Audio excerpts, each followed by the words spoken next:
In the middle of a great city, the Ares Empire, two guards are walking amidst the crowds of people. One of them remarks on how peaceful everything is. At the same time, the other, older, being more cautious and skeptical, isn't fooled by this state of things, telling his partner the revolutionaries could strike again at any time. However, he then proceeds to disregard the danger, saying there are no revolutionaries, just some peasants fooling around, and his partner agrees. They continue their conversation by acknowledging once again that things have been really quiet lately, thinking that the so-called revolutionaries realized their rebellion was pointless, and they just stopped, or maybe they were taken care of by the Empire's knights, expressing their wish for things to remain this way. Unfortunately for them, a group of men in armor are plotting their next move in some other place that looks like a seemingly lit dungeon. They plan to kill the Emperor and bring down the Empire once and for all. One of them, who appears to be the leader, states that this is the only way to regain the kingdom, and it seems that the most important part of this rebellion falls on the shoulders of a red-haired, tall, and muscular guy, Logan McLain,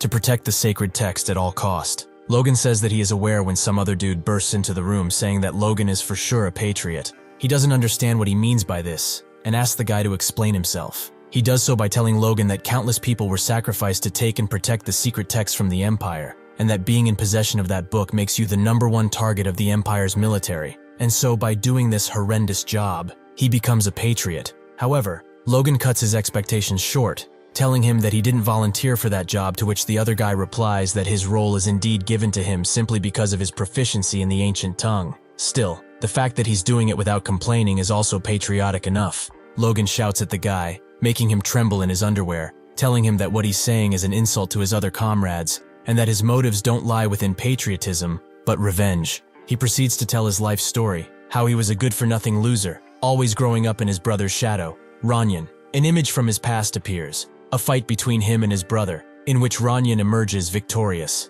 The crowd chatter about how it's only been 3 years since the young master has picked up a sword, while Logan has been receiving knight training for the past 10 years. This makes him the fool of the McLain family. Somewhere else, the aftermath of a disgraceful event takes place. Logan is schooled by his father for using paralysis poison on his brother, and is told that if Ranyan doesn't pull through this, the consequences will be severe. However, the patriarch doesn't finish his thought, and instead throws Logan out, telling him that for the deed he's committed, he's no longer his son. This event caused Logan to leave the family and become a mercenary, and so he says, it took him 2 years to realize how terrible of a person he was, but by that time, it was already too late. In the same city, a conversation between two women gets the attention of Logan, who travels with his identity concealed amidst the crowded town. A public execution is going to be held in the city square, and the prisoner's name is no other than Logan McLain. Hearing this, Logan starts running through the city, trying to get to the square in time, wanting to speak for one last time to his brother,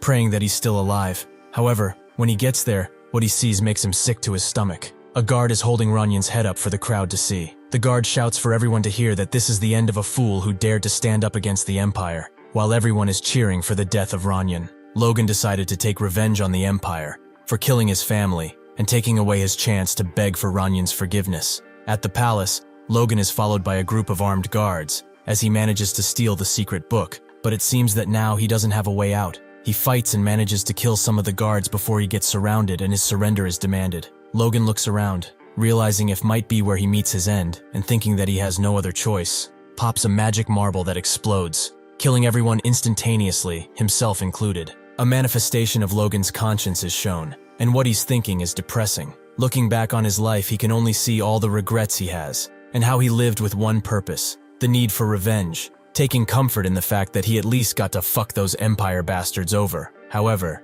his biggest regret, the one he won't even escape in the afterlife, is not begging for his family's forgiveness, and so he hopes that maybe he'll meet them again after his death, and get a chance to do that. Suddenly, he wakes up in his bed, with a tremendous headache, which he doesn't understand since he was dead just seconds ago. How could it hurt if he was dead? His thought is interrupted by his servant Rick, who asks him if he's alright. Logan, still unsure of his surroundings, asks Rick how he could still be alive since he died 30 years ago. Rick, scared for the well-being of his master, calls for the doctor. That's when Logan notices his family crest everywhere, and thinks that perhaps he is in a dream. However, this is not the case, as next, Ranyan enters the room and asks Logan if he's alright. So Logan recollects the memory of their first duel, and the scene when Ranyan came to visit him after he lost to him. He remembers throwing a pillow at his brother's face and putting him in his place, and being rude as always, calling him a bastard child. although he seems to handle things differently this time. As Rick tries to take Ranyan away, Logan says that there is no need for that, and tells Ranyan to get closer, leaving Rick in shock. Ranyan apologizes to his brother, saying that he should have been more careful, but Logan stops him and tells him there's no need for that, going on to say that he should be the one apologizing, but he doesn't get to finish his sentence, as he bursts into tears. Ranyan asks him if he's okay, telling him that he needs to rest. Logan starts thinking about his brother, how someone as kind as him was killed, how he fought on the front lines as ordered by the kingdom just to be butchered. Logan gets on his feet and tells Ranyan that he is sorry while jumping to hug him. Ranyan, a bit scared of his brother's behavior, asks him why he's crying, before starting to burst into tears as well. Next, Ranyan leaves, but not before telling his brother that he'll come to visit again. Logan smiles and tells him to take care and rest, happy that he got to see his brother gain. After his brother leaves, Logan looks out the window, thinking that if this is not a dream, and he was indeed transported back into the past, then he needs to change everything he did wrong. However, his introspection doesn't last long, as a maid enters the room and starts apologizing to Logan, to which Logan replies by asking why is she doing that. Then Rick comes to take Mary away, taking the blame by saying that he forgot to tell her that Logan was resting there, and that he shouldn't bother him. Rick also apologizes, and that's when Logan realizes that he was such a big piece of shit, and that he also used to mistreat his servants as well. Logan proceeds to tell them that everything is alright, as she did nothing wrong, and asks Rick to bring him a pen and a piece of paper. Stunned, Rick asks what he's going to do to Mary with a pen and paper. Logan, annoyed, tells him to send Mary out and just bring him what he asked for. After he does, Logan thanks Rick and tells him that he can leave as he doesn't want to be disturbed. Rick, even more intrigued by the good way Logan is treating him, asks him if he's indeed alright and if his head isn't perhaps hurting. Logan proceeds to shout at Rick that he's fine and to get out. Rick happily obliges after hearing his master scream at him and advises him to rest. Then he proceeds to get out of the room and tell the other servants how he's just been screamed at and that he must be fine, telling everyone to get back to work. Even though annoyed, Logan acknowledges that these are the consequences of his own actions and that he must be patient. He continues by saying that the most important thing right now is to write down everything that will happen, more specifically, the war against the Empire that is about to start. 10 years from now, a disaster that will kill both his family and the nation, and preventing that from happening is his goal. However, a more imminent danger needs to be taken care of first, the war of the fiefdom that will occur a year from now. A war that will begin abruptly, and that is going to partially destroy his family, bringing it into dark times. Walking down the corridors of the castle, going to see his father, servants start bowing before Logan, and unexpectedly, one servant stumbles down, dropping the sheets she was carrying. She's trembling in fear, thinking how she could have fallen, from all people, right in front of the young master, thinking she is going to suffer greatly for her carelessness. Logan offers his hand and asks if she's okay. The servant, shocked and happy that she isn't getting her ass beat for what just happened, takes Logan's hand, but not before noticing the awkward grin on his face. Bro genuinely looks like a psychotic killer. Seeing this, she gets back on her knees and starts begging for forgiveness. Logan, stunned, asks her what's wrong, and realizes that changing his behavior overnight is strange, and that they may need time to adjust, concluding that he needs to take his time and actually show them that he's not the same sociopath madman he was before. After all, it can't just be because of his killer-looking smile. As he reaches his father's study, his presence is announced by Rick. Before entering the chambers, he remembers the events of that day again, the day when his father threw him out and told him that he's no longer his child. He remembers how in his previous life, he resented his father for years after being kicked out, for being a cold-hearted figure who gave up every expectation of his son and didn't even think to visit him after he collapsed in an official duel, of how cruel he was and how he heartlessly cast away his child. He then continues to acknowledge how stupid he was for thinking all of those things, and thinks how heartbroken a parent must be for them to kick out their own child. He simply greets his father, stating his presence respectably. Seeing his father, he starts trembling, thinking about how he wants to tell him he's sorry. However, he snaps out of it quickly, as his father, the patriarch of the House McLain, Patrick McLain, doesn't show to be in any way moved by his presence. After all, even though it's been 20 years for Logan, Patrick got to see his face every day. Logan continues to state his business, saying that he's there to ask for his father's permission to go into isolated training on the family plot, to which his father remains a little shocked. It appears that this is Logan's plan to win the regional war, to strengthen the whole territory forces, the forces of the knights and the soldiers, to reinforce as well as develop new weapons, and several other methods. For all of this to work out, he needs money. But there is one problem. The McLain clan is notorious in the kingdom as being the bigger family. However, Logan thinks there is a way to earn a lot of money at once, an incident set to happen in 3 months from now that could bring him a whole year's worth of the family's budget at once. But for that, he needs to build strength and have a voice at the court. His father, knowing the kind of man he is, asks if he wants to run away because he lost the duel to Ranyan. Logan replies by saying that he's not running away at all, but that he's realized how lacking he's been this entire time. So even if it's late, he wants to try and get his act together. His father, still not convinced, tells him that his lack of effort is not the only reason for his situation, and that even after all this time, he still hasn't come to his senses. Logan realizes he's not getting his father's trust so easily, so he continues by acknowledging that he also realized that his behavior has also been a problem. His father, tired of hearing the same thing over and over again, tells Logan to leave. However, Logan starts crying like a baby and says that all this time he has been putting the blame on others instead of acknowledging his own shortcomings, being foolish and immature, and says that through this training, he wants to get that immaturity under control and once again begs his father to allow him to go into training. After Logan's speech, his father acknowledges that everything he said this time sounds genuine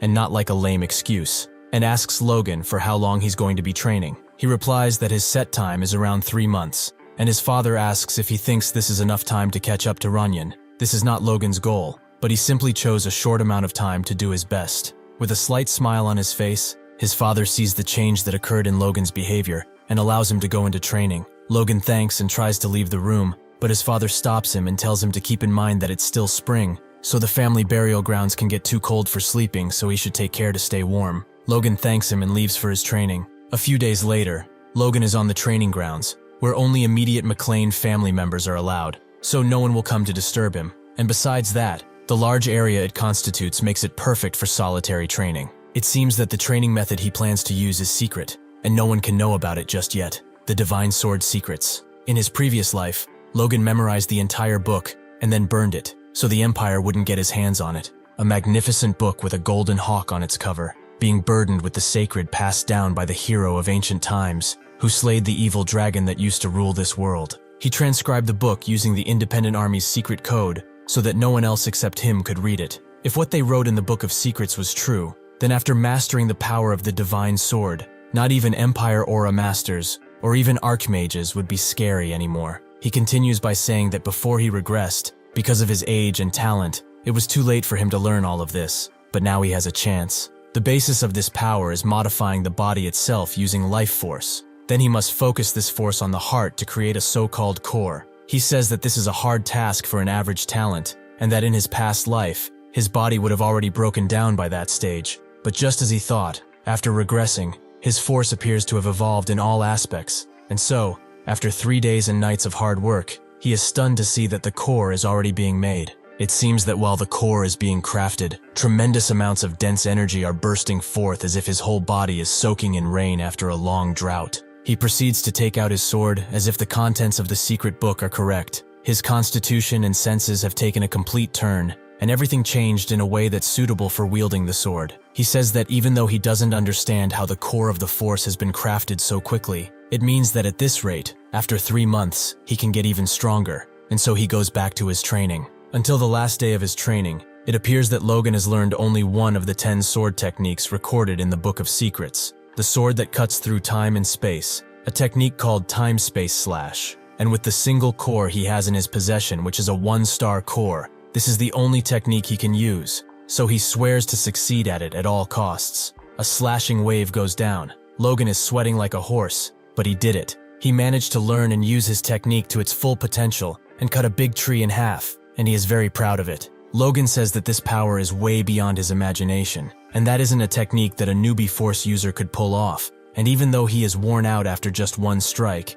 it's going to be a good card to have up his sleeve. He's happy that he's accomplished the goals for his training, and that he'll be able to proudly report the results to his father. But before doing all that, he must take a shower because he stinks like a pig that shat himself twice. Back at the castle, as he tries to enter his father's study, a guard stops him, telling him that the patriarch cannot see him at the moment, and kindly asks Logan to leave. Logan, concerned for his father's well-being, asks if he's fine, to which the guard replies that the family law states that even direct blood relatives cannot see the patriarch without prior notice, mockingly asking Logan if he forgot about that rule. Rick, scared like a rat, with a trembling voice, tells his master that those rules are a few hundred years old. Logan replies to the guard that he had seen his father 3 months ago without any problem, to which the guard replies that in this case, the guard in charge at the time hasn't done his job properly. Logan thinks this is strange, and how this never happened in his past life. Thanks to his training, he overhears the conversation of 2 guards talking on a balcony, calling him a coward for running away after he lost to his little brother,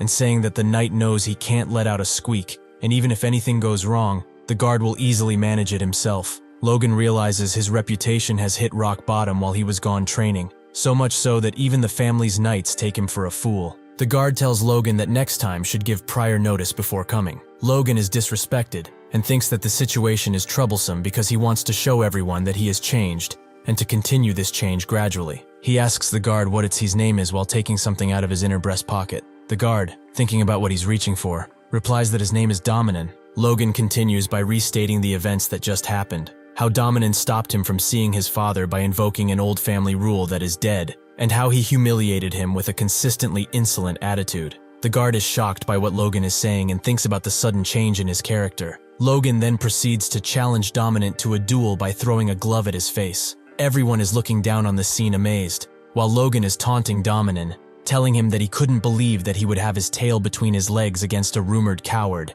and how he must be all past his prime, and Rick is just standing behind Logan shitting his pants. Annoyed, Dominan picks up the glove that Logan threw at his face and accepts the duel. Next, Dominan and Logan are staring at each other, ready to face off in the Knights training pits. 2 guards are talking about what's about to happen, not believing that Logan is going against a knight when it's just been 3 months since he lost to his younger brother, and say that this is going to end badly for Logan. However, thanks to his training, and the fact that now he's a force user, he can hear all the chattering about bets being made in Doinan's favor, how he's not going to last even 10 minutes and so on. Logan acknowledges that no one expects him to win. Suddenly, Sir Dominan tells Logan that he looks pretty relaxed for what's about to happen, and tells him that he should be careful not to get hurt, visibly mad about the situation. Logan thinks that even though he was brave enough to pick a fight with him, he still doesn't have the guts to say anything bad about the family in front of the other knights, since he is a little bitch. Next, an image of Rick shitting his pants pops up again, thinking that in the end,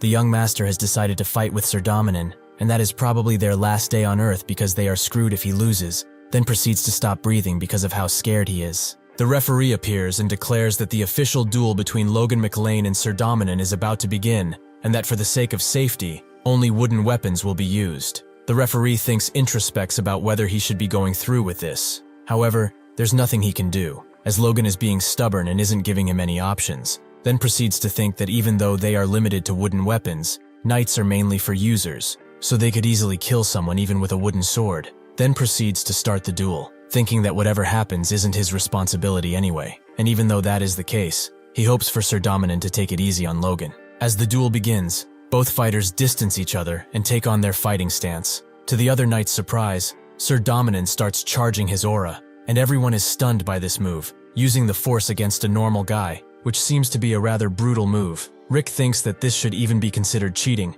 and doesn't even want to think what would happen if Logan gets hit by that. The referee asks Sir Dominan to be gentle. However, Logan isn't intimidated by this move, saying that for the untrained eye, the force Sir Dominan shows could be frightening, but it is a sign that he's clumsy with the force, as leaking force is the sign of someone unable to control it. Logan starts taunting Sir Dominan once again, asking if everything is okay and if there's something that upsets him. Sir Dominan thinks of how he is annoyed by that one comment, the way Logan told him he is past his prime. Turns out Dominan was never a good knight. In fact, he was the worst knight in the order, and at the age of 40, he decided to retire, just going around, doing his errands, waiting for the day he could go home and not give a fuck anymore. Still, so prideful, that comment was something that hurt his ego. Sir Dominan angrily leaps forward with all his force, while Rick begs the referee to stop him, as the young master will die. But the referee says there is nothing he can do. Sir Dominan is about to strike Logan with his secret technique, Mighty Triple Kill, but Logan gracefully pins Domino's sword to the ground and mocks him,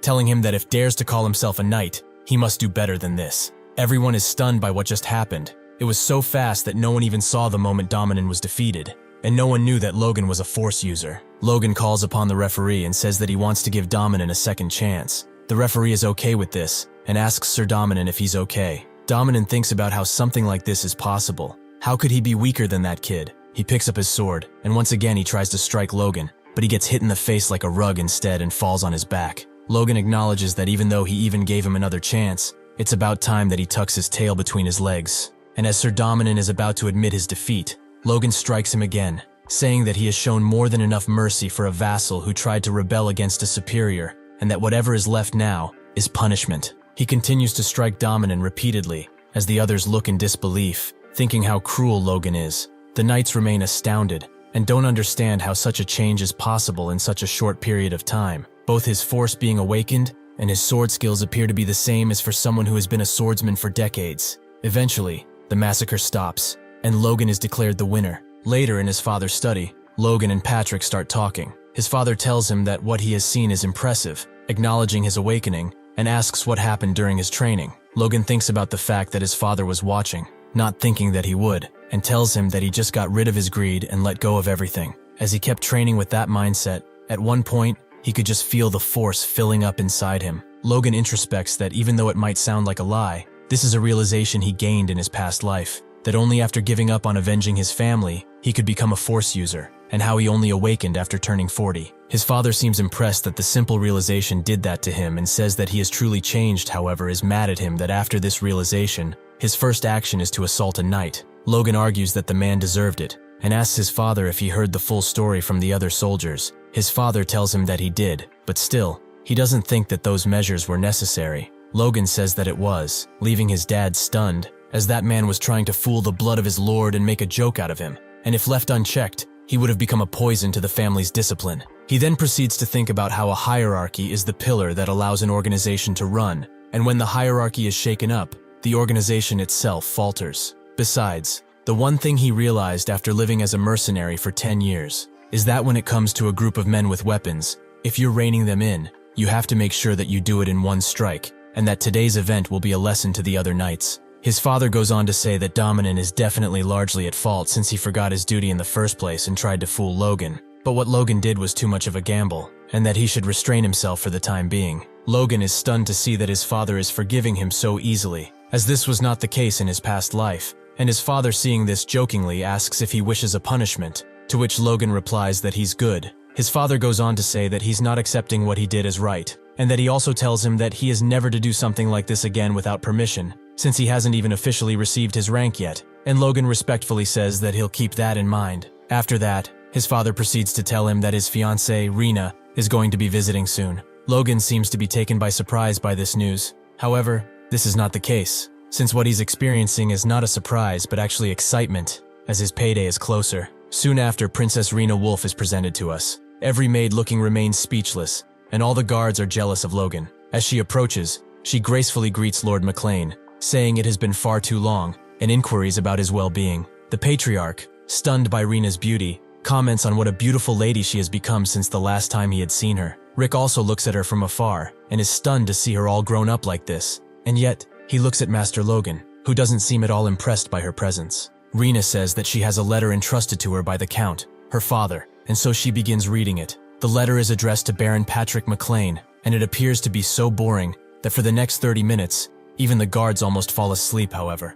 the conclusion the letter states brings everyone to their toes once again, as the final wish stated in the letter is that due to some unavoidable circumstances, for the arranged marriage between Rena and Logan to break off. After hearing all of these, Logan concludes that even though they've tried to go around it, the message is simple. They've thought that Patrick McLain would become an aura user, but instead, he has been stuck as a high-ranking knight for over 20 years, and to be honest, Logan is a loser, so it doesn't make sense for the Wolves clan to join hands with the McLains. Therefore, they just prefer to go their separate ways. After hearing this, Patrick is furious, since they are breaking the marriage without any proper reason, and he takes it that the Wolves are trying to humiliate the McLains. Rena replies that this is not the case, saying that she even asked to be the envoy, because she was concerned that Patrick would arrive at that conclusion, and so she wanted to clear the misunderstanding. Then she goes on to talk about how she still has vivid memories of her one-year stay at the McLain residence from when she was a child. Good memories that she had made alongside Logan in that beautiful and serene place,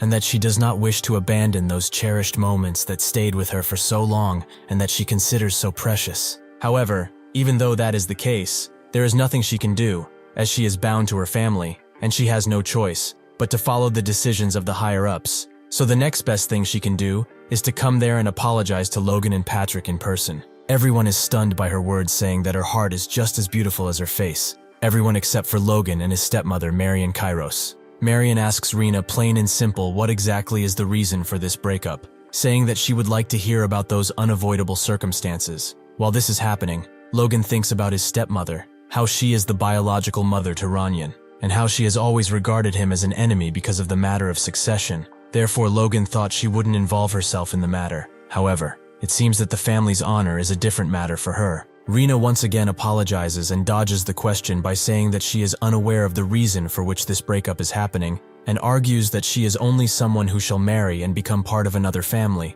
Therefore, her father doesn't discuss important family matters with her. Marion is furious, and she goes on to conclude that everything being said, she can understand that Rina has come to announce that she is breaking the engagement for no reason at all. Rina, scared shitless, with her white dress getting spots of brown, looks up at the McLains and announces that for the inconvenience created, the Wolves are prepared to pay 3 million gold as compensation for breaking up the engagement. Seeing this, Dwayne Filsner, McLain's financial manager, is about to have a heart attack, and Logan is happy to hear it as well, thinking that he can have the money, although this is not going to happen. Hearing all of this, Patrick almost goes on a murder spree, asking how she even dares to propose something like that. A knight from the House of Wolves jumps in front of Princess Rina to protect her and pleads for the patriarch to calm down and continue the conversation. Patrick asks him if he's a high-ranking knight like him, acknowledging that it's an impressive thing to achieve for someone his age, then goes on to say that perhaps the injury of the Wolves family's rising star would be a fair trade for the disgrace to the McLain's family's honor.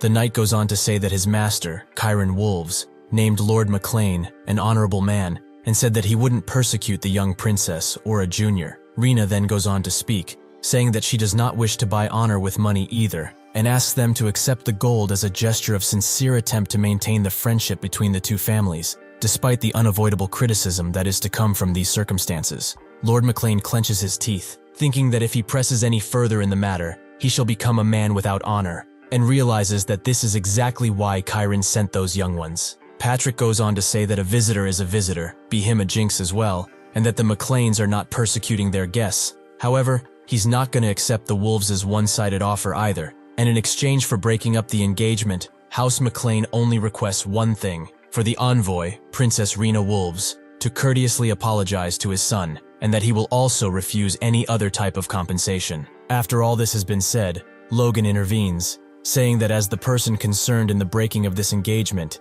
he has a request, and kindly asks to be heard. Logan ponders that they must take the money, thinking that letting them apologize with nothing more than words is insane, especially since 3 million gold is a whole year's budget for the House of McLain. Also, half of their current funding is support from his stepmother's maiden family, Kairos, and thinks that they will go bankrupt the second that support is cut off. And for what? For honor? He thinks that everyone is out of their mind, and that they must take those 3 million no matter what. Logan then goes on to speak to his father, and says that he would like to accept the terms of the Wolves' apology, and Patrick gets furious again, asking if Logan is going to make him go back on his word. Logan reflects on the pressure his father is under, thinking that even though he does not have an aura, he's still a high-ranking knight, but sadly, this is nothing compared to others in the kingdom, and thinks that if he's not going to be able to handle this, he'll never be able to go forward either. Patrick tells Logan that House McLain isn't so poor that they need to abandon their honor for the sake of money. Logan exhales deeply and says that they actually are that. He goes on to argue that House McLain owes the bank 3 million gold right now, and a year's interest alone is 150,000 gold, and that without the Kairos' support, they would be bankrupt right now. They are the kingdom's greatest beggar family. He says that they are broke as fuck. At least that is what he would like to say. But since this is an official meeting, he's going to keep it to himself and tell his father that the very reason he must accept the money is for the sake of honor. His father then asks if he would have him go back on his word for honor, to which Logan replies that House Wolves have a higher standing than their family, and that the Count is also a Margrave of the East. And even though the House of Wolves is a leading power in the East, they're not the family they serve as their lord, and so ending this matter with just an apology makes him fear that rumors would go around that they've bowed down to the Wolves. Rina intervenes and says that the House Wolves aren't such an irrational family, and that they have the utmost respect for McLain's honor. To this, Logan asks if she doesn't find it ridiculous how she talks about rationality, yet she one-sidedly comes to break off the engagement. A memory from Logan's past life appears, and he thinks about how he then believed that Rina was genuinely sad about the unavoidable breakup. However, that was before a certain event. Rina and Logan are alone in a dormitory, and Rena thanks Logan for coming, saying that they might have to break up that day, but still she wants to create a last memory with him. Logan, thinking that his life as a master is finished anyway, asks for Rena to accompany him and run away that night. That's when Rena throws a knife at his face, and Logan is forced to pick up his sword and defend himself. Rena then undresses, and trying to shame him, starts asking if he really thinks that someone like him truly belongs with someone like her, then tells him to learn his place and get lost. She asks him why he is even carrying a sword since lost it to a kid, and tells him that he just made things so much easier for her. Logan doesn't understand what's happening, and Rena starts screaming when night bursts in. Rena accuses Logan of becoming aggressive and trying to take advantage of her, and since his sword was already drawn, it was a lie easy to believe. Logan recollects that he was already at fault for so many mistakes that not even his family believed him, and as a result, the McLains were forced to apologize to the wolves and pay a heft compensation. He says to himself that because of her, he was never able to trust women, and calls Rena a hoe, and says that she belongs to the streets, but she's not getting away with it this time. After those events, Logan is thinking about his plan, and how he was going to change his reputation within the family, figuring that by slowly showing how he's changed and convincing them, then they would also change. But it seems that his fight with Dominan made him come to a realization. The soldiers have turned a blind eye even when someone disrespected him, and the rumors of him losing to his brother have spread while he was away. Therefore, he can't transform the family by gaining acknowledgement from people like them, and there are only 9 months left until the regional war starts, and his reputation isn't important anymore. The only important thing is saving the family. Logan steps on his honor and tells Rena that he'll accept the compensation of the wolves' family, regardless of his family's wishes, to which Rena remains stunned. The patriarch is furious, and asks Logan how he dares to oppose to deny his will, to which Logan replies that he cannot be satisfied with lip service apologies, leaving his father astounded. He continues by saying that if their honor can be compensated for with words that will disappear in thin air, its worth will be just as light as those words. Hearing all this, Rena tries to make the best of the situation and says that the wolves family wishes to obey the will of the Baron, the patriarch of House McLain, and asks Patrick what he is choosing. Logan sees through this and thinks that everything she's saying is for the sake of saving her father's face, and she's probably shitting herself at the thought of paying 3 million gold. The patriarch, looking down on Rena, says that as a representative of the McLain family, he is satisfied with just a sincere apology. However, he'll leave it to Logan to decide if the apology is sincere or not. Hearing this, Marion is furious. Patrick once again turns towards Logan and tells him to think carefully. As if he accepts money for his dishonor, he is opening the door for his honor to be traded in the future as well. Logan, without giving it a second thought, deliberates that he can't cave into his father on this matter, and says that as the person concerned with the breaking of this engagement, he accepts the compensation offered by the House of Wolves, which surprises Marion and visibly upsets Rena.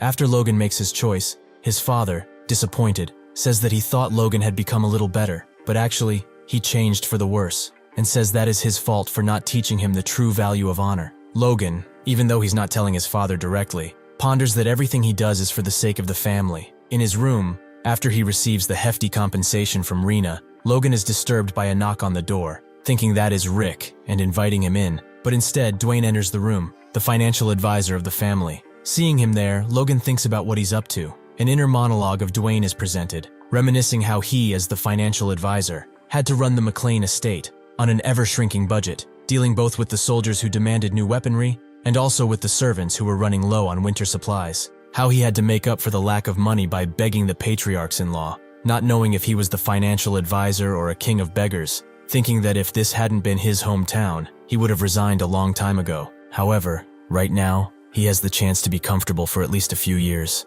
thinking that the only person standing in his way is this clueless, foolish kid, saying to himself that Logan will have to share the 3 million with him. Dwayne tells Logan that he only stopped by to greet him, as he left a great impression on him yesterday through the way he stood up for himself, and how he didn't cave in the slightest bit to unwarranted outside pressure, being quite literally an amazing apprentice, truly fitting to be the heir of the McLain family. As he says all that, he thinks that his flattery must have touched Logan deeply, as he never received it since he only did stupid things before, imagining that it would be so simple to take his money. However, Logan is not at all impressed by whatever he says, so goes on to say that in these times of hardship, 3 million gold is like rain in a drought, and that his wits have allowed his family a huge sigh of relief. And once again Logan stands unimpressed by Dwayne's words, saying that he doesn't understand why the family would breathe a sigh of relief as these are his money. Hearing this, Dwayne loses hope, thinking that Logan is really going to use all the money for himself but still tries to stay patient, since in the 20 years as a financial advisor for the McLains, groveling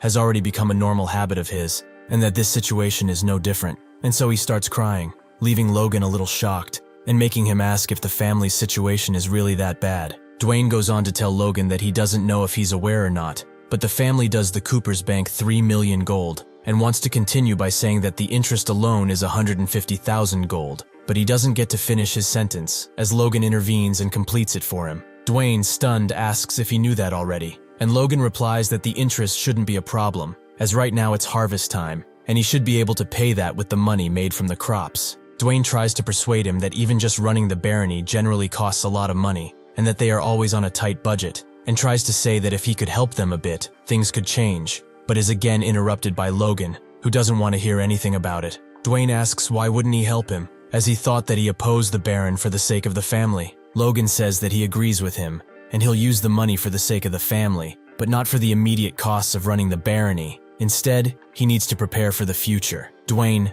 furious, thinks that Logan has no idea what he's talking about, and thinks that Logan should hand the money over to him. Logan then goes on to ask Dwayne if he's right when saying that even if he would pay off the family debts, that wouldn't change the family's situation much. Dwayne argues that having a bigger budget would make the estate easier to run for at least a couple of years, and Logan asks what happens after that, saying that even though that is the case, they will fall back into debt as they don't even have any specialty products to sell, concluding that it's a vicious cycle, and he's trying to break it by using a plan devised by him for which he also needs the money. Dwayne is stunned to hear all this, and thinks if this is really the same hooligan he used to know, saying that he thought Logan was just a kid who didn't care the slightest for the family affairs. Logan then goes on to say that he has a favor to ask of Dwayne, and that if he helps him, he might share part of the money with him, helping him to pay for some of the family's expenses. Dwayne asks what he needs, and Logan tells him that he needs to gather some mercenaries. Later, Logan speaks to Rick. It appears that he is preparing to leave again,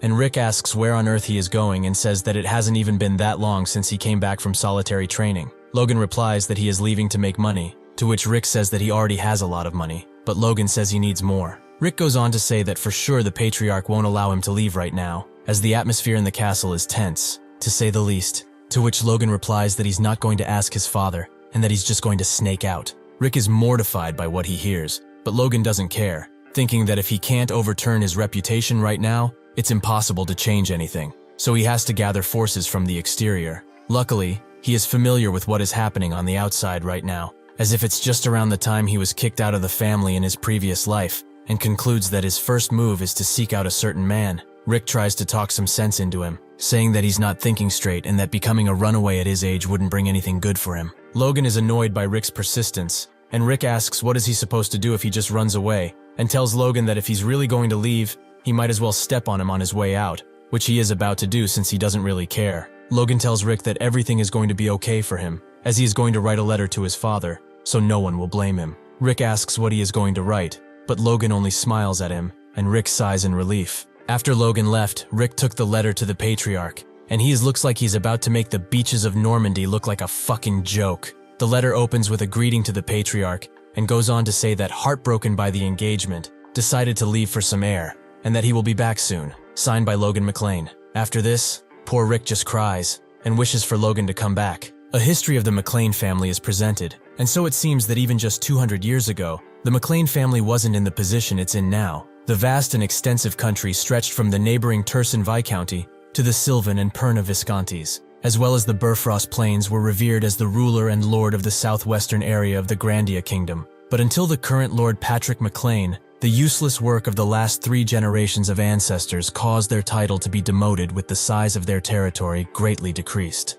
The vast storage of grain that was once called the McLain Plains was given to the most powerful vassal, and the useful land was divided among different vassals. The place that they ended up in as if chased out was the rough and dry land near the southern mountains, so the McLains were bound to financial hardship. There were no suitable regional products, and the copper mines that were common in mountain territories didn't exist. Logan thinks that in this state, even if they win the regional war, they would need to ask for help from Kairos continuously, and so to end this vicious cycle, they need a lot of money, much more than the 3 million he already has, and says that there is someone here that can help him. As he enters the Grandia Kingdom's greatest trading city, Kale, a lot of voices start calling for customers for different items like rings, shields, or even just fresh vegetables and fruits. And Logan thinks that coming here helps him remember just how remote the McLain barony is. He goes on to say that based on his memory, the person he is looking for spent their youth in Kale, and that the residents said he lives around the area he's in. The man he is looking for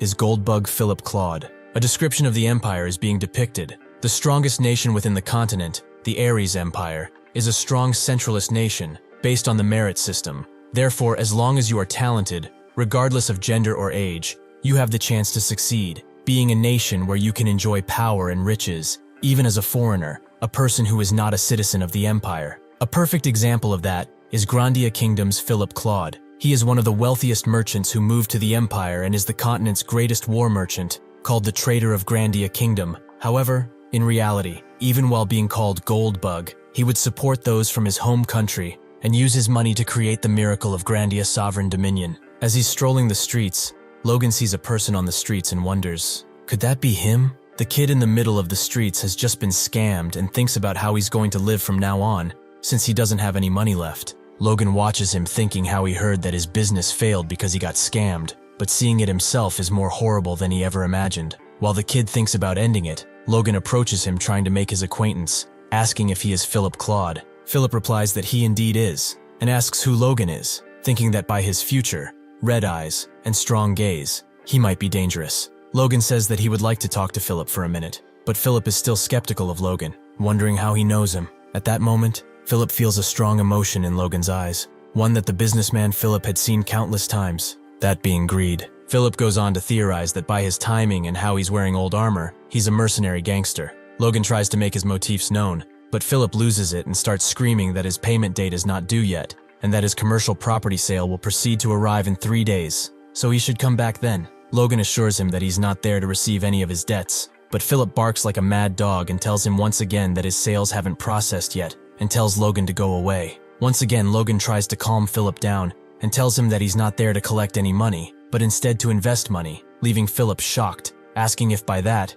he means to invest in Philip, and Logan replied affirmatively. Then Philip goes on to think that if he's not there to receive money from him, then he must be a crazy bastard, crazy to want to invest in someone like him who completely failed, yet he's also wondering that maybe Logan is telling the truth, and asks him how much he wants to invest, and Logan asks him in return how much does he need, saying that he'll support him enough to repay his debts and make a comeback. Philip, still not convinced, analyzes the look on Logan's face and the dirt on his armor, saying that he must have come from far away, and so he realizes something. Logan once again tries to ask Philip how much he needs, but Philip replies by calling him a nasty bastard and says that if he wants to scam him, he should have prepared properly, just like the other bastards that just scammed him. He goes on to say that Logan is not an investor, and by the looks of that crest on his armor, he must belong to the Southwest McLain barony, calling them a beggar family that needs to live off the coattails of their in-laws. How could they want to invest when that family can't even repay their own debts?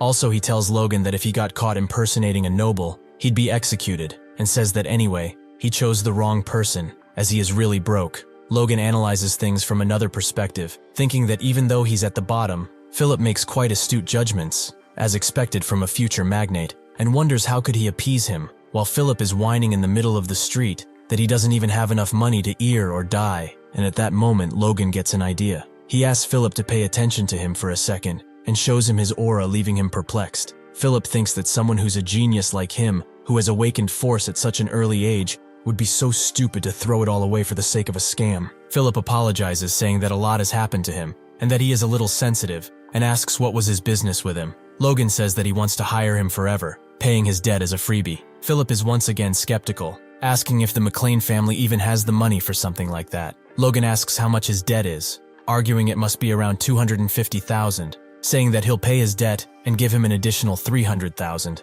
and reveals the money he had been carrying with him all this time. Philip looks at Logan and thinks he is an angel, so he goes on to sign the contract. The terms are that if the subordinate, Philip, ever tries to purposely harm the boss, they will feel excruciating pain as if their soul is being torn apart. Just a formality, really. The witch that sealed the contract tells Philip that if he doesn't like that, he should awaken force himself and become at least a high-ranked knight, or pay a 4-circle mage or hire several hundred times the amount of money as the contract that has just been struck, and ask them to lift the curse, leaving Philip astounded once again. She sends them away on a positive note, telling him to swipe by again, and Philip wonders if he just got fucked over, thinking that he was out of his mind when he thought of Logan as an angel, especially now when he realized that he just paid an expensive magic contract just to make him his salve, when just one page of the contract is worth 30 slaves alone. Logan goes on to say that they can't really trust each other now, since they've just met, so if he invests a fortune, he needs a reasonable guarantee, and assures Philip that once they get to build some trust in each other, he will get rid of the contract, and throws his hand in a sign of good companionship. Philip thinks that this contract is a mess,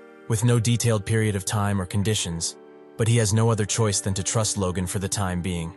So he shakes his hand. Philip asks what Logan needs him to do, to which he replies that first, they need to buy some monster meat. Upon hearing this, Philip calls Logan a psycho. Logan thinks that Philip's reaction is normal, as monster blood and meat contain poison, so burning them would be common sense. However, in a few years, the situation will change drastically, as it becomes known that you can make a monster blood neutralizer with common ingredients, and some areas lacking in food begin consuming monsters. That winter, cases of disabilities were being treated upon consumption of the monster Kalok. Even those that had their private parts injured became physically sterile and saw the effect, and just a year after those events, the Royal Mage Tower validates them. Kalok becomes impossible to find throughout the continent, as once species disappear simply from the research results that they are good for virility, and so Logan thinks that knowing this, he can easily make 3 million, or even more than that. Seeing what he got into, walking around with a madman, Phillips looks at Logan disappointed and wonders if he wouldn't be better off just running away. In a tavern, Philip and Logan start discussing their next course of action. Logan tells Philip that he wants to buy 1 million gold worth of monster meat, and Philip thinks he's crazy. Logan tells him to calm down, telling him that he would make money even if he would spend even more on it. Philip says he's against it and asks Logan if he's sure about what he's doing. He replies affirmatively. Philip asks him what the price range per unit to buy Kalok meat is, and he says that Kalok meat isn't worth anything right now, and that people are mostly burning it because of the lack of buyers. So if he zero orders someone to bring him the corpses, it would be around 200 gold, as per the kingdom's transportation charges, and also the transportation fee is charged per unit. So if he were to bring a lot of Kaloks at once, it will be way cheaper to transport. Philip finds Logan's thinking impressive, as he even thinks of the transportation charges and says that he is right about the costs, asking if, with that unit price and the budget of 1 million in mind, he's going to hire a mercenary guild for a kingdom-wide hunt and then buy everything for them. Logan tells him that he's correct and asks if he finds anything wrong with that. Philip explains that his plan is completely wrong, and that since all the monster meat is being thrown away right now, he should just hire a merchant guild for the price of beef, and everything is solved. He goes on to say that there are merchants out there that would bring and sell anything for $1, and even if that's trash to be thrown away, they'll ask each other to acquire it for them, and he is so confident to even say that they will probably bring him all the Kalok meat in the kingdom as soon as he asks for it, all cut and ready. Logan is amazed by Philip's idea, thinking that his investment is already paying off, and being a little sussy, he calls Philip an adorable punk for some reason. Philip tells him to not overthink money matters from now on and leave it all to him. After all, his faith depends on Logan's future. Logan then proceeds to give Philip a list of things, cartridges made of ironwood, springs and glue, and tells him to stay in Kale and buy all those items in bulk. But Philip once again gets a little skeptical and asks Logan if he's trying to open a toy factory, to which he replies that he has something even better in mind. Actually, Logan made Philip buy the raw materials for weapons of war, and goes on to remember how weapons made of these materials were used in the Grandia Kingdom's invasion in his past life, and depending on the battle conditions, a mere soldier could even keep a knight in check with those weapons. He also thinks that he entrusted Dwayne to hire mercenaries before coming there, so just getting these weapons into their hands could be enough to get an upper hand in the regional war. But first he has to find a craftsman capable of making these weapons, and an instructor to train the mercenaries as well. 2 days later, in Harun, the city of mercenaries, Logan talks to Kaisalan, an A-rank mercenary, trying to hire him as an instructor, but Kaisalan says he's never productively trained anyone before. Logan tells him that the job shouldn't be too hard, as he'll just be training the C-rank mercenaries he'll hire. Still reticent, Kaisalan tells Logan that he doesn't know what he's heard about him, but all he managed to do is guide a few youngsters, and that he should entrust this mission to professional educators. Logan thinks that Kaisalan can't fool him as he knows all of this stuff since he worked with him in his past life, and acknowledges that Kaisalan can wield every weapon there is, and even has excellent horse riding skills. Moreover, Kaisalan's value shines when he becomes an instructor. After all, the mercenary squad he raised after he had been gravely wounded and thus retired boasted skills better than any other of their kind, but he doesn't seem to be in the mood right now, so Logan offers him 4,000 gold for it. Kaisalon is being difficult and wouldn't take Logan's offer, so Logan raises the pay to 6,000. But Kaisalon still refuses, so Logan raises again to 7,000. Once again, Kaisalon is difficult, trying to tell Logan that money can't bring him everything he wants. But Logan raises the pay again to 8,000, and that is when Kaisalon caves and accepts Logan's offer, even thanking him in advance. They talk, and Logan tells him that he is the first son of the McLain Baron family, and Logan asks him if he's not curious about why he's hiring mercenaries from the countryside, and Kaisalon says he's not interested as long as he's getting paid. While walking the streets, they witness a man whipping a group of men, shouting that if he's going to be late, he's going to kill all of them. Kaisalon goes on to say that, as Logan might already know, the name of the nickname of the city of Harun is the city of mercenaries and slaves, and that they will see a lot more of these things as they go forward, because from there on, the city becomes a slave market, to which Logan replies that he is familiar with the situation, thinking that he's also going to buy a slave at this market. One merchant notices Logan, thinking that he must be a clueless country bumpkin, and calls him to show his goods, saying that he offers slaves at the cheapest price. But once he sees Kaisalon, he gets scared shitless, and seeing this, Logan relaxes, thinking that it was definitely worth it to hire him. At some point, he reaches a shop with more guards than the others, and thinks that he has reached the right place, and the old man greets Logan, and tells him that he assumes he knows what he gets himself into, and Logan says that he's there to buy a dwarf. The old merchant tells Logan that he has come to the right place, and says that other world races are rare, so they take special care of them, inviting Logan to step forward. He shows him a pair of elves, and tells him that they were very hard to acquire, and asks him if he has seen elves anywhere before. The old merchant tries to tell Logan about the two elves, but he does not care, and tells the merchant to give him the dwarf chained in the back of the room. The merchant says that he can clearly see he is a dwarf by the way he looks, and that he will find plenty of use for him, as even among dwarves who are well known to be great craftsmen, he's one of the few expert-rank craftsmen. Logan remains a little amazed when he hears that, and thinks that dwarfs are innately skilled with their hands, a race that creates and fixes objects and finds meaning in them from their youth until old age. And an expert-rank dwarf is even beyond what he was looking and doesn't even need to worry about the job he's going to give him. So Logan inquires about the price, and the merchant tells him that since he is an expert rank, the price starts from at least 200,000 gold. Logan looks down on the man and asks him if he looks like a pushover to him, and the old man almost shits his pants and lowers the price by 50,000 gold. Kaisalon thinks of how fast he made the old man drop the price. The dwarf looks at Logan and says that what he did was unrelenting, but Logan finds it basic. The dwarf goes on to ask where he's going now, to which Logan replies that he'll take him to the McLain estate in the southwest, and that he'll be making the things he requests of him, to which the dwarf replies, that is as he thought.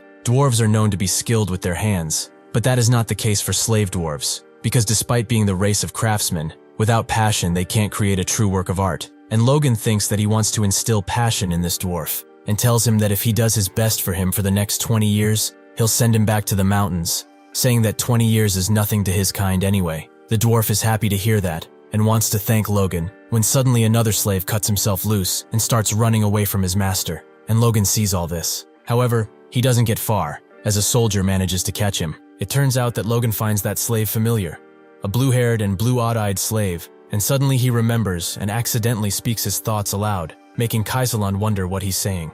Logan is wondering how this could be possible, meeting the noble slayer here, reminiscing how in his past life there was an immensely famous aura user in the kingdom. Once a slave, he ran away after killing his masters, going on a murder spree, killing nobles and knights alike, and finally hiding for the next 10 years. When he reappeared, he used aura, proof that he had ascended past his humanity, making his life mission to kill every noble he could find in his path and earning the title Noble Slayer.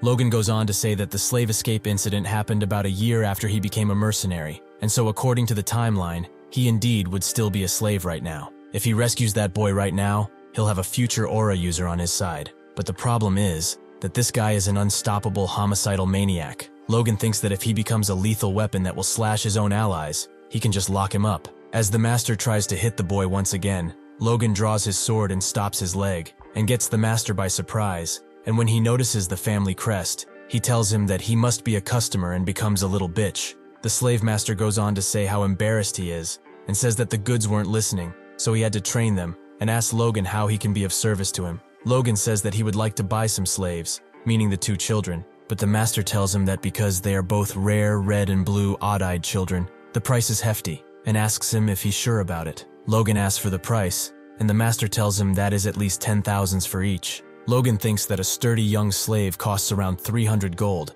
and yet he dares to set the price 100 times higher for 2 kids that are barely skin and bone. Logan goes on to say that considering the worth of the noble Salyer, 10,000 gold is cheap, but there is no way this guy knows about that. And besides that, he doesn't want to let this scumbag make money behind his back. And so Logan says that 30 times the asking price for a sturdy slave for 2 kids that are about to collapse soon with one looking like he is on the verge of death is kinda expensive. The master goes on to argue that they are the only ones here, and Logan says that he'll pay 500 gold for each, a price higher than that of a healthy slave, which should be more than enough. The master haggles, saying that at that price, he's not even going to get back the money he has invested. Logan gets annoyed and asks the master if he thinks him that stupid not to know what a slave costs, and the master shits his pants. The master goes on to think that Victor is always causing him trouble, so he's sure he'll also do it in the future, and goes on to accept Logan's offer. Kaisalon carries the injured kid on his back, saying that it's impressive how he got up already since his injury wasn't one to allow such a quick recovery,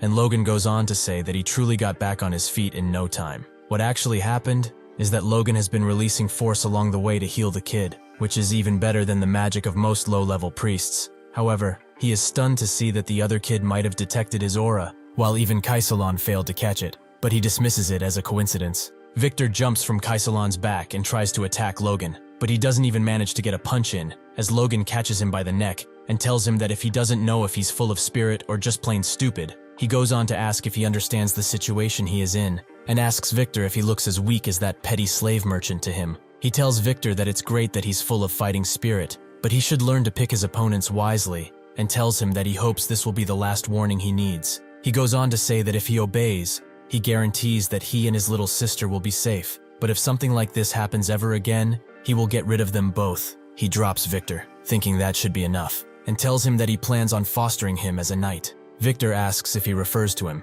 and Logan says that he does, and tells him that he should also know that knights are honorary nobles, and that naturally he should be able to escape his status of slave, and not just him, but also his sister. Hearing this, Victor looks at his sister and says he'll do whatever it takes. Logan looks at them and realizes that his assumption is correct, that his sister is the way to control the noble slayer's violent nature. He goes on to say that he'll start their training as soon as they get back to the house, and then proceeds to ask Hamar, the dwarf, to come closer for a second. He tells him that he'll start to write down the contract, a magic contract that will state the following. If Hamar works for him for the next 20 years, he'll send him back to the mountains. Hamar is stunned by this, not believing that Logan is actually going to send him back to his people. Logan goes on to say that it's hard to trust a promise that consists only of words in the air, and asks Hammer if there's anything wrong, or if he doesn't want to proceed with this, to which Hamar gratefully replies that he wants it with all his heart, and that he'll make anything he wants him to. He goes on to thank Logan again, saying that he didn't believe he'd do that. Seeing this,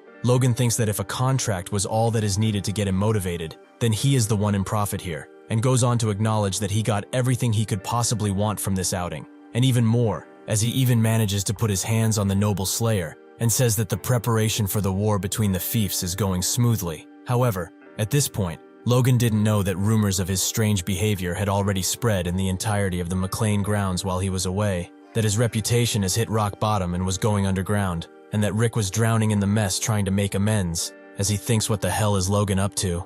Next, it appears that Logan has returned home, and there's no one as happy in the world to see him as Rick. Logan looks at Rick and asks him how he's been, to which Rick replies by asking Logan if he's serious while asking such a question, and almost having a stroke. Rick continues by asking Logan what he has been up to while gone, and if he's heard the rumors that have been circulating about him, that he is a perverted monster file that spends 150,000 gold on monster meat. As it turns out, just a few days earlier, Philip has gathered all the merchants he could find and told them he wants to buy monster meat in the name of the young master Logan McLain. Turns out that even by then, people have already heard about Logan, and how his engagement was broken, and how he ripped off his fiancée. Philip himself started some strange rumors about monster meat, trying to increase the number of sellers, but he didn't know that his master Logan had such a past, going on by saying that he thought he was just a crazy scumbag. However, Philip saw an opportunity in those rumors, and set the price of monster meat as low as he could while still making the merchants run for it, like they would for hot bread,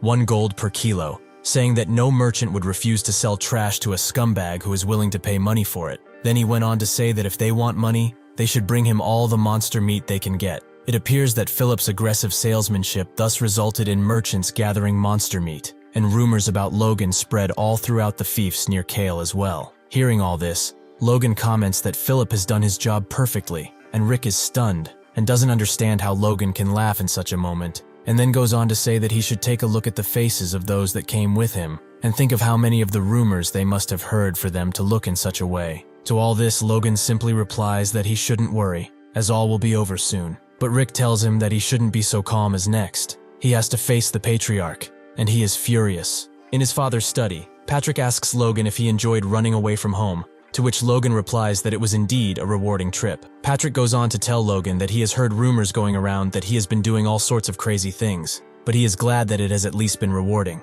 Logan defends by saying that rumors are just what they appear to be, senseless lies, and that he has no shame whatsoever for his actions. His stepmother goes on to speak and tells Patrick that it is just as she has said before. Logan has no awareness about his position and how his actions can dishonor his family name. However, Logan doesn't let her finish, and cuts in by replying that what she says is a bit excessive, as he merely spent the money from his engagement breaking as he saw fit. Marion intervenes again, asking Patrick if he heard what he's saying and if he still sides with him after all that, but Patrick shouts that this is enough, and kindly asks her to leave, as he wants to speak to Logan alone for a moment. Patrick tells Logan that this will be the last warning he's given.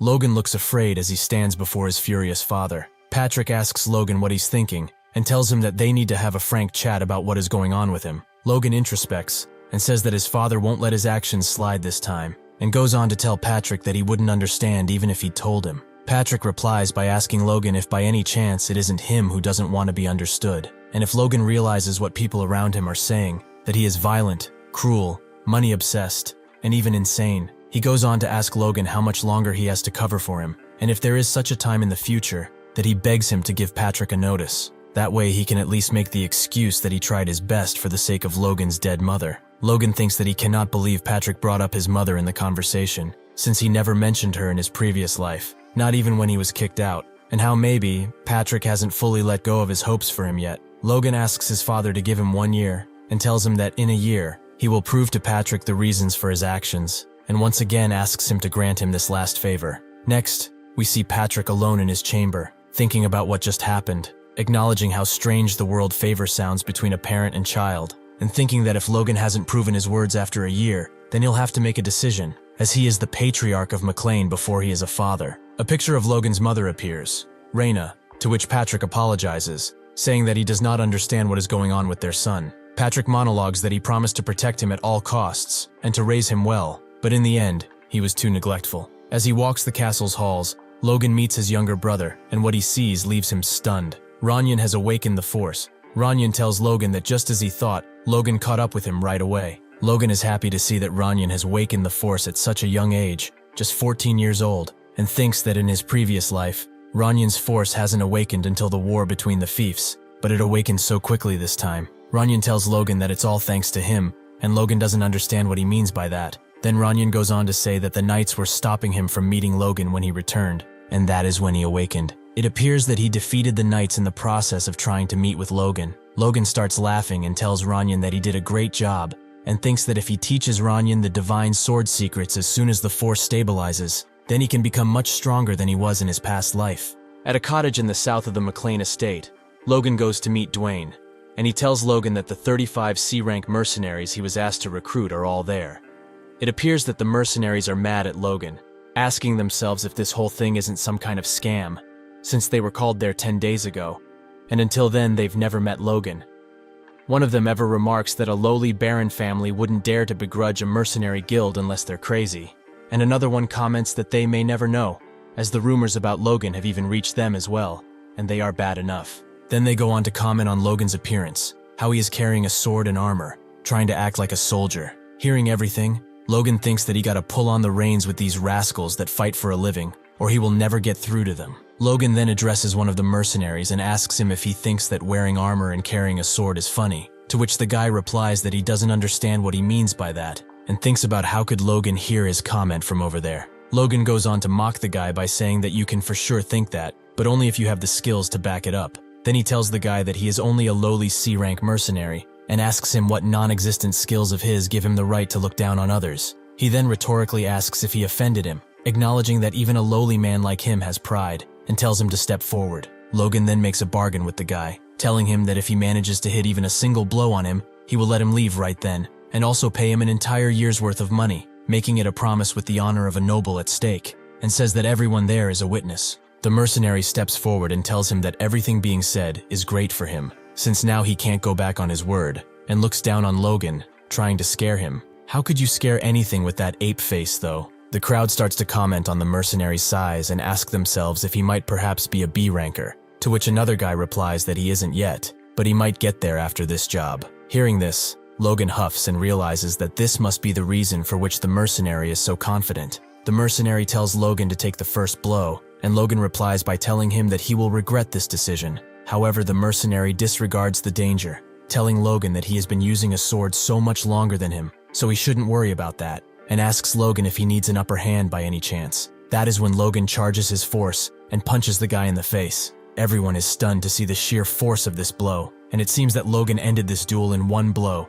leaving the guy dead on the ground with his teeth flying into the sky. The other mercenary looks in disbelief, while Logan simply stretches his shoulder, huffs, and asks if there's anyone else who wants to run their mouth for no good reason. The mercenaries can't believe that Logan is a force user at that age, and think that this is ridiculous. Kaisalan looks at Logan and thinks that he thought him to be out of the ordinary, but he never realized he was this good. And then Logan goes on to say that no one will comment ever again from that point on. After that, he goes on to formally introduce himself as Logan McLain, the one who called upon them, and then says that many of them are probably wondering why is he throwing money around and hiring mercenaries, and tells them that he wants to train them to be crossbow cavalrymen. Dwayne and Kaisalam look surprised, and the mercenaries are not sure what to think of this idea, one of them even saying that they would just spend all their time reloading them. Kaisalan then quietly whispers to Logan that crossbows aren't efficient weapons for cavalrymen to use, but Logan says he already knew that, and Kaisalan asks why he'd want them to use crossbows if he knows. Logan goes on to explain that crossbows are far more destructive than bows,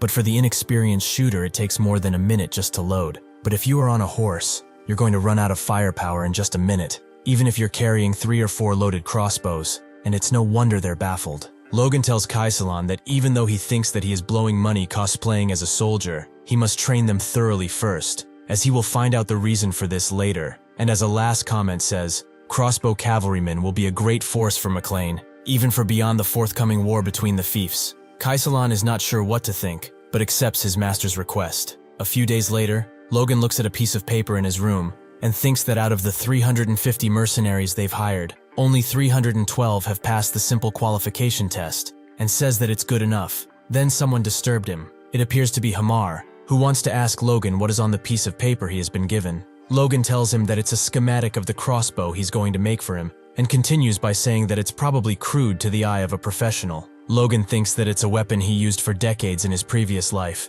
so he has roughly drawn all the structures he can remember, and since Hamar is an expert-ranked dwarf, he should be able to build it. Hamar acknowledges that he has to put a cartridge that holds bolts in the back of a crossbow and make it auto-load, and that it needs to be able to fire 3 shots in a row.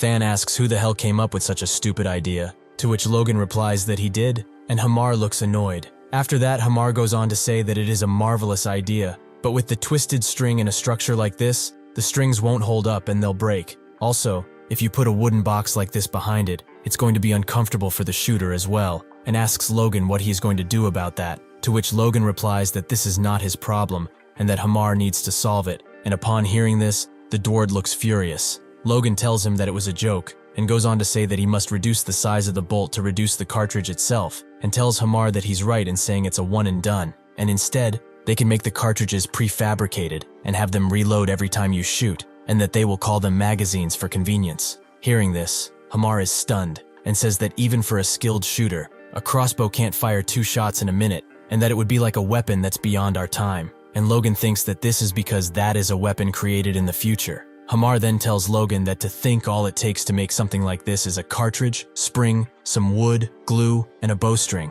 This is a motivating challenge for him, and he says he will give it a shot. Upon hearing this, Logan asks Hamar when will it be done, to which Hamar asks if Logan is asking him to build something he's never heard of or seen with a deadline. Logan then goes on to say that it's still a weapon humans have made, to which Hamar remains stunned, asking where and who has made it. Logan disregards the matter by telling Hamar that he doesn't need to know that, and challenges him by saying that if doesn't think he can do it, he should give up. Hamar says that all he'll need is 1 month, and that he will build something far superior in that time. Seeing this, Logan is happy to find out what happens when you mess with a dwarf's ego. Later on the training grounds of the castle, Victor is seen running, and Logan tells him that he is once again slowing down and that he can do better, and so Victor tries to pick up speed again. Logan then goes on to think how he's only been feeding and making him sleep for days since Victor arrived, but he can't believe what a difference that little food made. Then he commands Victor to rest, and so his little sister runs up to him. Logan once again thinks about the good investment he's made by purchasing Victor, how a 14-year-old who is much smaller than his peers ran 20 kilometers without rest,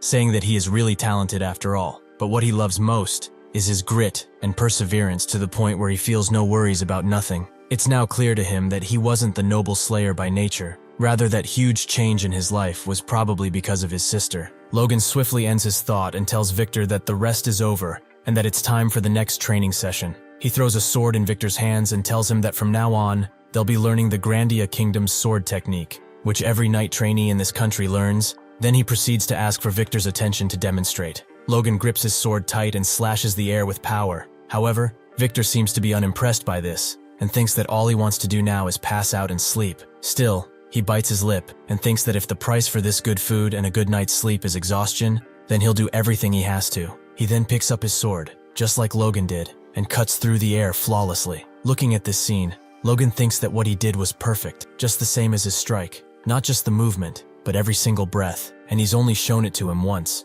So he is stunned to see how easily he was able to follow it, and says that not even Ranyan was that good, and they are the same age. Seeing this, Logan tells Victor that if he can build up his stamina and perform the sword technique perfectly for more than 1,000 times in a row, by then he could probably call himself a knight as well. Upon hearing this, Victor's eyes light up, thinking of himself in that posture. Logan then asks Victor if he can do it, to which Victor happily replies affirmatively. Logan goes on to tell Victor that if there's anything else he wants for his training, he can ask Rick, and that he can probably take care of most things for him. But Victor says he doesn't need anything. Logan asks Victor if he's sure, and Victor tells him that his only request is for Logan to look after his sister, and that will be enough for him, which Logan finds to be perfect. While training Victor, Logan introspects that Victor might not be able to go to war right away, but he will be a great help to McLain in the future. He also says that both the mercenary corps and the weapon Hamar will craft will be a formidable force, and yet he shouldn't be so hopeful, since Hamar may not be able to make a good crossbow, and even if he does, the mercenaries may not be able to use it properly. Since he's put everything in someone else's hands, he needs to come up with a different plan. Next, Logan goes into his father's study and tells him that he wants to join the Knights training, and it appears that he accepts this request. On the Knights training grounds, Captain Heinkel makes Logan presences known to the other Knights, telling them that he will be joining the training from now on. It appears that the Knights don't take this news lightly, chattering to each other, thinking that Logan might take the Knights' order as a joke since he won against Dominion. A memory of the captain appears, setting him in the Patriarch's chamber, where they talk about Logan joining the order, and the captain doesn't seem to be happy about it. He indeed tells Patrick that if Logan joins the order, the Knights won't be happy. However, Patrick tells Heinkel that he's not asking for preferential treatment, and actually tells him to grill Logan through and through as he would foe to any rookie knight. In the present, Heinkel thinks that even though Patrick asked him that, he is still the Lord's son, and that it would have been easier if Patrick had asked him to treat Logan nicely. Logan sees the captain worried and tells him not to worry, as if he falls behind on any single training drill of the Knight's order during the next week, then he'll just pretend this never happened and get out of Heinkel's way. Heinkel is shocked by this and agrees with Logan. Upon hearing this, he decides that for the next week, the Knight's order training will be at triple the difficulty level. Next, a knight is seen carrying one of his peers on the back while running and wondering what the hell kind of training is this. Heinkel shouts at his pupils not to die on him and tells them that they are cavalry knights and they cannot be oblivious to what it feels like to be a horse. He tells them to feel what it feels like to be the horse that carries them through the battlefield while he's fully armored. The knights realize that this is the reason for which they have been training in full armor, and also say that all this is happening because of that damn troublemaker. They speculate for how long Logan might last with this training. A day, 2, or maybe 3. However, they all might be wrong as Bro is running at full speed storming through the crowd, leaving everyone astounded, even the captain, and to top it all off, he's also smiling while doing that. Heinkel is furious, thinking that at this rate, it will be the knights that fall behind instead of Logan. That being said, he tells everyone to stop and take a 10-minute break. He then goes on to ask Logan how's doing and asks if he is tired after that run. However, what he is actually thinking is that it's obviously tiring, and that all Logan's gotta do is give him an honest answer and he can ditch this crazy-ass training. but he doesn't get to finish his thought as Logan cuts in and tells him that it's doable, leaving Heinkel stunned. He asks Logan what he means, and Logan replies that it's great training, and if knights go through this every day, there's no way they're not strong. He then tells Heinkel that he looks forward to the next training, while two grounds on the ground look like they're about to give up. Heinkel thinks that this isn't what he was going for, and Logan once again looks unbothered. Late in the night, Logan looks around to find himself alone on the training grounds, and says that all of the knights must have returned home. He then goes on to reflect on his thoughts, thinking that training with the knights is his insurance policy, in case all of his plans fail, saying that if that happens, he'll join the knights and fight on the front line, so he might as well start hanging with them now and try to form a bond. Another reason for which he is doing this is his strength, as he can develop his force through meditation. But what is also important is to train his body. That's where the knight's order comes in handy, and just as he thought, as his force core is growing, he doesn't feel fatigued. He picks up his sword, and in one quick slash, he releases a slash of force, thus demonstrating his power. He thinks of how he has all this force, and it's just from a 1-star core, and thinks that once he reaches 2 stars, he'll have the power to rival a high-ranking knight like his father. In the morning, he tests crossbows, deeming all of them failures, and asks Hamar if this is all he can do. He then inquires about the thread he ordered, and says that this thing can only shoot 1 round, and he's not seeing the magazine either, and tells Hamar that it needs to be integrated. Hamar is furious, and Logan goes on to apologize, saying that he went a bit too far, to which Hamar replies that he is right, and even if Logan is his master, he should never insult a craftsman's pride. However, what Logan actually means is that if this is really Hamar's best, then there is nothing they can do about it, making him pop a vein. Logan goes on to say that maybe he expected too much of him since it's been weeks of work and there's nothing he managed to do right, thus Logan is at fault here. He taunts Hamar even more by telling him that he judged him incorrectly, saying that he was wrong and that he spent all that money on him for nothing. This motivates Hamar and tells Logan that he needs 1 more month and that he will come back in 1 month with something worth Logan's while, and furiously crushes the crossbow in his hand. Logan looks at Hamar as he leaves and thinks of how angry he got and about how that made him start all again from scratch, and then puts on a gruesome smile, wondering if Hamar will come up with something amazing if he grills him more. 1 month later, on one of the training grounds, Hamar demonstrates the power of his new and improved crossbow, which shoots 2 arrows at once. Hamar's invention leaves Logan stunned, and Hamar goes on to say that even though it has 1 less shot than Logan originally asked for, this one is easier to hold in one hand and you can change magazines. Logan, however, is amazed at how it only took him 2 seconds to load and fire, and thinks that it has less effective range than the weapon in his previous life, and it's smaller. But for a mounted soldier, this one's much better, or actually it's outperforming, and he can't believe that they've already got so far, and they are still months away from the war between the fiefs. Hamar asks Logan if he is listening to him, and Logan picks Hamar up and tells him what a wonderful job he has done, continuing to boast about the dwarves, and wishing long life to Hamar and the dwarves. Hamar, however, is not as happy as Logan, since he thinks that someone might see them, and tells Logan that he is not a kid wishing to be put down. Logan peacefully looks into Hamar's eyes, prepared to ask him a question, and when Hamar asks what is it, Logan slips back into his psychotic self and tells Hamar that he needs 400 of these in 2 months. Next, Logan has given Kaisalan and the other mercenaries the crossbows, and they're all amazed by how far the dart goes, and by the fact that they shoot consecutive shots as well. Kaisalan looks down at the invention and asks himself, how could this be possible? How could a crossbow even do such a thing? A muzzle-loading crossbow of this range, power, and speed. With this, an army of 300 or more mounted troops could do such things that Kaisalan shudders just at the thought of it. Kaisalan then proceeds to tell Logan that he is truly amazing, and realizes that this was Logan's plan all along, and Logan tells him that he is correct. Logan goes on to think that Hamar went through quite a hard time. Even though Logan had extra craftsmen assist him, he never expected him to complete the order 2 months ahead of schedule and even make 100 extra crossbows, as expected of an expert-ranked dwarf. He is obviously superior. Logan says that he'd also like to share this with the knights and soldiers, but there is the issue of funds and the possible leak of technology, so he should hold off on that for now. Logan tells Kaisalan to equip the mercenaries with crossbows and clear out the monsters from outside the territory, but Kaisalan thinks that is impossible. However, Logan is sure they can do it. Kaisalan tells Logan that it might be possible, but Logan isn't satisfied with this, and tells Kaisalan to make it possible because if he can't do that, everything else is meaningless. Kaisalan thinks that Logan wouldn't have made a weapon like this to subjugate monsters, and realizes that Logan is preparing for war. At the knight's training session, one knight comments on what tremendous stamina Logan has, and someone else asks if that ridiculous physical ability is genetic, to which some other knight says that if Logan is anything like the patriarch, he must be good with a sword. Then they comment about Logan's fight with Dominon, and one of the knights tells the other he shouldn't even dare to compare this kid to the old man, as Logan even lost to his little brother before awakening. However, despite that, it's kinda amazing how he has been consistently enduring the training for over a month. The training that was initially designed to drive Logan away now solidified as the new symbol of the Knight's Order. It is tiring, but it's way more rewarding than just running, and this feels like the right level of training fitting for a Knight's Order. It became an unexpected stimulus for the low-ranked knights who had been taking it easy in the training.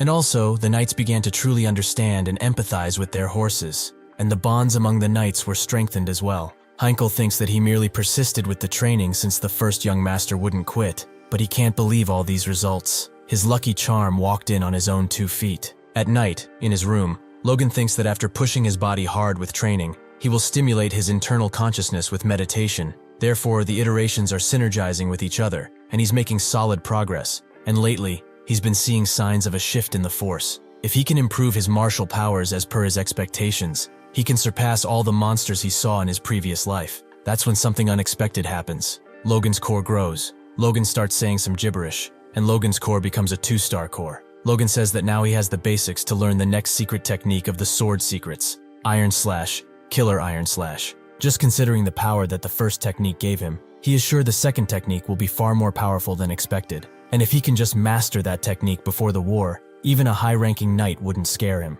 Next, Kaisalon and the other mercenaries are hunting a pack of goblins. His troops shoot the goblins, killing them instantaneously, and remarking upon how there's hardly any recoil on those crossbows, and one guy says that his dart went through one guy's head and plunged into the head of another guy behind him. Logan thinks that the swarm of over 100 monsters was wiped out in under 10 seconds, and thinks that the mercenaries' old habits of using basic crossbows have been broken quite a bit, and that they're much faster at changing the magazines, and tells himself that it was worth the effort to come for the hunt so far into the territory. Kaisalon asks Logan if he is satisfied, and Logan tells him that he is somewhat satisfied, and remarks how they were a complete mess during the first monster hunt, but they've gotten so much better. After that, Kaisalon asks Logan why he is doing all of these preparations, saying that he's never heard of a mercenary army with this much firepower, and asks Logan if he is planning on slaying monsters all over the continent. However, Logan does not get to answer Kaisalon as a mounted rider rushes to get a message from Rick through to Logan. It appears that yesterday Viscount Tesseron declared war against the House of McLain. In the McLain war room, Patrick and the other higher-ups of the family are looking through a crystal ball as Viscount Tesseron states that, for the grudge of his ancestor over his wrongful death, he blames the House of McLain, leaving Patrick stunned. Some nobles char, asking themselves if what he's saying makes cause for war. Heinkel and Marion ask Patrick what he's going to do, and Heinkel continues by stating that just the Knight's Order of Viscount Tesserons has numerous more soldiers than they do, and even with Patrick on the battlefield, the chances of winning are slim. That's when one of the other nobles comes up with the idea that they should choose to guard the city and call reinforcements. However, this is a bad idea, as if that happens, the knights who can use force will be pushed, and the inside of the city will be a complete chaos, while some other guy proposes sending an envoy to propose peace. Patrick outbursts into a fit of rage, tells everyone to shut up, and goes on to explain that even if the royal family's authority isn't as strong as it used to be, these people just instantly declared war without even asking for permission, so it's crystal clear that they've planned this out. Therefore, peace is completely out of the question. He tells everyone to prepare for war, and tells his generals to come up with a plan for victory, as he will not tolerate any dissent. After all this, in the tense atmosphere, some noble asks Patrick if the young master Logan will also go to war, to which Patrick replies affirmatively. Marion goes on to say that Ranyan's force has awakened, and Logan is of age as well, so he should do his part as well. Hearing this, Rick realizes Logan is not at the castle, so he rushes to send an envoy to inform him. After being put up to speed, Logan thinks that based on the memories from his past life, the war wasn't supposed to start for another 2 months, and wonders what could possibly had hasted the War of the Fiefs. The envoy rushes Logan to hurry, as apparently the Viscount is breaking very custom and has got on the move right after declaring war, so Logan must hurry to at least make it in the middle of the war. Kaisalon and the others shout that the Logan mercenary troops are ready any time, and seeing this, Logan tells Kaisalon how he doesn't appear to be too surprised about this situation, to which Kaisalon replies that for a mercenary, if there is no war, they want to start one. He continues by saying that they've got their hands on a great weapon, so it's natural that they'd want to use it. Logan looks at his army and says that these guys are much too confident, but doesn't think much about it and says that what they are feeling is valid, as they've trained hard the past months, and overwhelmingly massacred the monster flocks, and goes on to say that it doesn't matter when the war starts, because all they've got to do is win. He thinks that they've got enough combat power right now, so he commands his troops to march for the McLain Plains, certain that this war will conclude in a victory. Back at the barony, the war began sooner than the McLains thought. The day after the declaration of war, Tesran's troops showed up at the McLain estate, and their numbers exceeded the vassals' expectations. Captain Heinkel informs Patrick that the Viscount's army is formed of 100 knights alone, over 1,000 normal troops, and almost 10,000 conscripts, telling the Patriarch that it's an all-out war. Hearing this, Patrick thinks that Tesran has gone mad. He's not just clashing with a main force of knights, who are basically superhuman for the average person in this battle, but he's also using conscripts in a war not even between nations, but in a simple domestic fiefdom war, thus making Patrick ask himself, why is Haman, the Viscount, going so far? And it looks like the bad news just keeps on coming. As next, the captain informs Patrick that the House of Kiros has informed them that they will not be sending any troops, leaving both Patrick and Marion speechless. Marion tries to argue that this situation is not possible and that it must be a mistake. She goes on to think that both Mr. Duane and herself checked with them and everything was set out to be fine, and that this wouldn't happen. Left with no choice, Patrick tells Heinkel to gather all men who can carry a weapon, saying that they will respond to this attack with full force. Patrick thinks how their trusted Kairos has turned their backs on them, and so backed into a corner. McLain gathered as many men as he could to fight against Tesran, and thus gathered 53 knights, 552 regular troops, and 4,418 conscripts, for a total of 5,023 troops. But this force wasn't even half the numbers of the Tesran's army. On the battlefield, two soldiers chat, and one of them asks about where is the first young master, Logan, to which the other replies that he went out a long while ago and hasn't come back yet. Some other soldiers comment that he probably won't come back and that he must have run away after hearing the news. Hearing this, Runyon turns around and asks them, what are they talking about? Telling them that there is no way Logan would do that. He thinks that Logan already expected this war to happen, and that's why he taught him this secret move, and that there is no way he'd run away. Some other soldiers hear what Runyon said, and begin to think that the rumors are true, that the son of the fief's lord ran away. After this, Patrick is seen standing next to Runyon, and he tells his younger son that he must play the role of his brother on his behalf, and tells him not to waver at any cost. He goes on to think that he does not want to believe these rumors, but that doesn't matter right now, as the only thing that matters is the winning of the war. So he commands all of his troops to charge forward and crush those scums attacking their home. Next, Tesran is seen with a smirk on his face, thinking that Patrick has drawn his sword at last, saying that his knights are his sword, and shouts at Patrick to face them. Patrick charges his attack with aura and tries to break through the vanguard, but he doesn't manage to, as a knight with a shield blocks his attack, leaving Patrick astounded. Rick is discovered to be on the battlefield as well, and he doesn't appear to be enjoying himself very much since he witnesses people being slain and torn apart in front of his very eyes. Rick reflects on how they are losing this fight, how they were forced to send out servants like him because of their extreme disadvantage, and how, no matter what, they will lose if they get caged where they are. As he is thinking so, he is struck in the head by a Tesran army member who is about to kill him, but he manages to avoid the blow, and an ally soldier saves him by killing the enemy and instructing him to get back up and prepare his spear. Rick reaches out and grabs his hand, attempting to express his gratitude for saving him, but before he can do so, an enemy knight murders his comrade and splatters blood all over Rick's face. Rick understands that his only chance of surviving is to flee as far behind the enemy as he can. Suddenly, mounted soldiers charge toward him as he passes between the bodies of both his allies and adversaries. Rick knows that they have also been surrounded from behind, and fears that this may be the place where they will all perish. While fighting the knights who halted his onslaught, Patrick's adversary assures him that he lives up to his name, and that they have made several preparations, but he still finds it hard to trust his condition.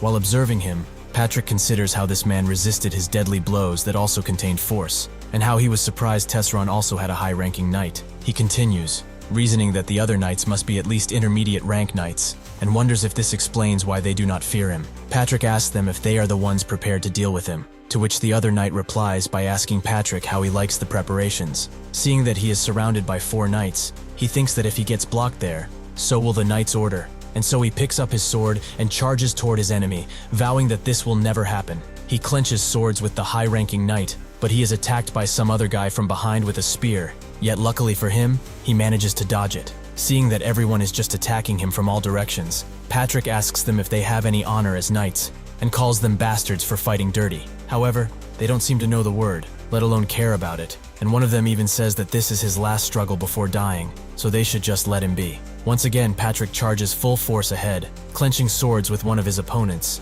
yet this time he's not so lucky, as he gets stabbed through the back of his stomach with a spear, leaving him gravely wounded. He goes on to think that while the high-ranking knight blocks his attacks, the others jump and attack him, an obvious trap, yet there is no way to escape it. And as the enemy even managed to take the rear, he thinks that Logan did well to run away, and staring his defeat in the face, he states his hopes that at least maybe Logan will be able to continue his family's legacy. As Tesrin looks from the distance at the battle between Patrick and the knights, he thinks that it was a smart good choice not to let the word spread that he has a high-ranking knight at his disposal, as now, all he has to do is have Patrick crushed and to take over the McLain castle. He is about to continue his thought, but he hears a strange noise from behind. It is the sound of cavalry troops, and a servant comes to inform him that they've spotted a unit of cavalry troops in the rear, approaching the battlefield, around 300 of them or more. Tesrin thinks about this, and asks the soldier who came to inform him if the McLains had any other troops they didn't know of, to which the soldier replies that what's peculiar